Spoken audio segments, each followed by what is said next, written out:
دوستو، دنیا کے پہلے موبائل کا بنیادی کام صرف کال کروانا تھا اور موبائل کی اس پہلی نسل کو 1G یعنی فرسٹ جنریشن کا نام دیا گیا، اور اس موبائل میں کال کرنے اور سننے کے سوا کوئی دوسرا آپشن نہیں تھا۔ پھر جب موبائلز میں SMS یعنی سینٹ میسج کا آپشن ایڈ ہوا تو اسے 2G یعنی سیکنڈ جنریشن کا نام دیا گیا۔ پھر جس دور میں موبائل کے ذریعے تصاویر بھیجنے کی صلاحیت بھی حاصل کر لی گئی تو اس ایج کے موبائلز کو 3G یعنی تھرڈ جنریشن کا نام دیا گیا، اور جب بذریعہ انٹرنیٹ متحرک فلمز اور مووی بھیجنے کی صلاحیت بھی حاصل کر لی گئی تو اس ایج کے موبائلز کو 4G یعنی فورتھ جنریشن کا نام دیا گیا۔ اور ابھی جب موبائلز کی دنیا 5G کی طرف بڑھ رہی ہے تو اس وقت دنیا کی ہر چیز کو موبائل میں شفٹ کر دیا گیا ہے۔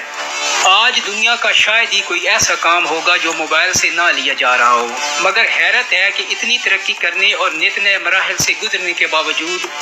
یہ موبائل آج بھی اپنا بنیادی کام نہیں بھولا۔ آپ کوئی گیم کھیل رہے ہوں یا فلم دیکھ رہے ہوں، انٹرنیٹ سرچ کر رہے ہوں یا ویڈیو بنا رہے ہوں، الغرض موبائل پر ایک وقت میں مثلاً 10 کام بھی کر رہے ہوں،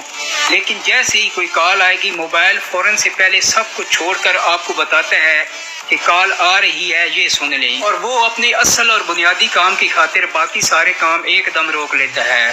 اور ایک انسان جسے اللہ تعالیٰ نے اپنی عبادت کے لیے پیدا فرمایا اور ساری کائنات کو اس کی خدمت کے لیے سجا دیا، وہ اللہ کی کال پر دن میں کتنی بار اپنے کام روک کر مسجد جاتا ہے۔ مسجد جانا تو درکنار، اب اللہ کی کال یعنی اذان پر ہم اپنی گفتگو بھی روکنا مناسب نہیں سمجھتے۔ عبادت ہر انسان اور نماز ہر مسلمان کی زندگی کا بنیادی جز ہے، جس کی موت تک کسی صورت میں بھی معافی نہیں۔ کاش ہم موبائل سے اتنا ہی سبق سیکھ لیں جسے ہم نے خود ایجاد کیا